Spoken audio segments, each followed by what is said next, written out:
All right, welcome to the second lecture in Microsoft Project.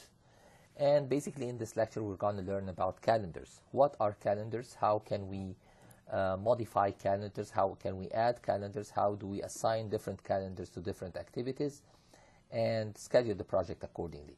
So basically a calendar shows how many work days do we have per week, what are the working times, and so on and so forth. And then if we have any holidays or if we have any non-work days, whether they are regular non-work days like, for example, Easter or the 4th of July or Labor Day and something like that, or if we have any particular non-work days for that particular project. So, for example, we're going to have a shutdown of a certain plant, or we're going to have maintenance on certain equipment and things like that. So we're not going to have work during that time. The other issue is how to make a non-work day a working day. So, for example, Saturdays and Sundays are usually non-work days. What if we have to work on a certain Saturday or a certain Sunday to allow for the project to finish on time and things of that sort? So the first thing that we're going to do is learn about calendars. And in order to do that, we are going to go to Project. And we are going to go to change working times. So under change working time, you can see here that we have a calendar, a standard calendar. I have gone already and added a couple of non-work days and so on. So the calendar shows that we have 5 work days per week, Monday through Friday, and then Saturday and Sunday are the non-work days or the weekend. Here at the bottom we have something called exceptions, and here you have the legend on the side that shows what's a working day, what's non-working, and so on.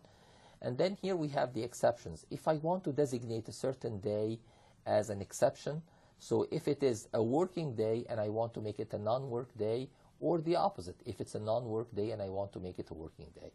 So for example, here we have Independence Day, the 4th of July. I have already added that. And the way to do that is quite simple. Let's say I want to designate April 11th as a non-work day. So I'm going to go here and I'm going to call it non-work. Of course, we have to give a certain reason for that. And I'm going to enter the date, which is, in this case, April 11th. And now it has been designated as a non-work day. It's that simple. If I go down, as you can see now, it has been shaded, so it shows that this is an exception day becoming a non-work day. The other way around is if I want to make a Saturday, for example, a working day, I can do the same thing here, and I can call this receiving equipment. If certain equipment is going to arrive on site on that day and I need someone to be there to receive that equipment, so now that particular Saturday has been designated as a work day, which is the exception from being a non-work day. Okay? Now, if I want to add a new calendar, let's say my calendar right now is a 5 work day per week.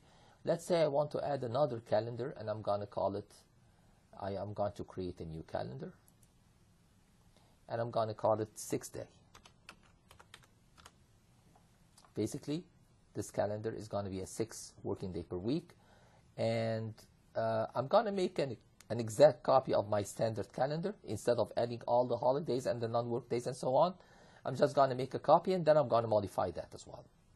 So I'm going to go to OK, make a copy of standard, OK. Make changes, yes, because we have not closed standard. So now it has created a new calendar called 6 day. What I want to do now, I want to designate Saturdays, all Saturdays, as being work days. So let's say the site works 6 days per week and the office works 5 days a week. So any activity related to the site, I'm going to assign it to this calendar, 6 day. And any activity related to the office or to certain other trades on site, I'm going to assign to the 5 work day. So what I have to do now, instead of going through every Saturday and designating it as an exception, There's another easier way of doing that. I'm going to go to work weeks, and I'm going to click here. I'm going to click on options. Now this shows here the week starts on Monday and the times of work and hours per week and so on and so forth. Now I'm going to go on Saturday, click on Saturday.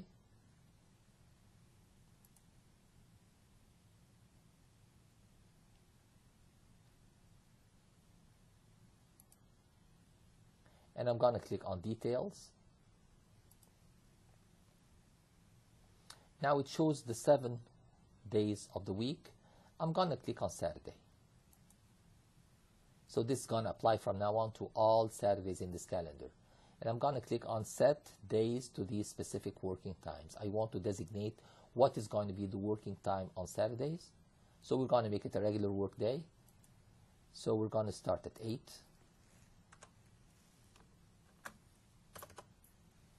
a.m.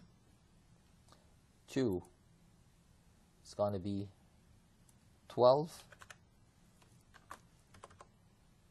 Oops. Let's go back here. 8 a.m. to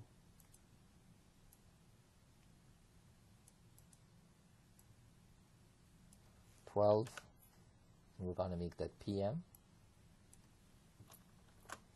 And then after lunch, we're going to start at 1 p.m. to 5 p.m. and hit OK. And now, as you can see, all Saturdays became work days. So this is the second thing new thing that we've learned today. We learned so far about how to modify an existing calendar, which is the standard calendar, and then how to add non-work days and how to convert a non-work day into a working day. And then we learned about how to add a new calendar, the 6-workday calendar, and how to assign basically Saturdays as a working day. Now we're going to go to OK. And basically, I'll go now to task. And what I want to do is assign calendar number 2, the 6-workday calendar, to certain activities. So whichever activities are going to follow that calendar, they have to be assigned to that calendar. Let's say I'm going to go to excavation and site leveling, this activity here, this task, and I'm going to click on information. And if I go to advanced, it's going to show me calendar. Which calendar is this activity going to follow? I'm going to call the 6-day calendar and hit OK. And now it's going to show here under the task indicators that this activity has been assigned to the calendar 6-day. So the calendar 6-day is assigned to the task. Now that we've done that, we can do that to other activities as well, and so on. So basically, this is the end of the second lesson on how to modify calendars and how to assign different calendars to different activities. Well, see you next time in the next lesson.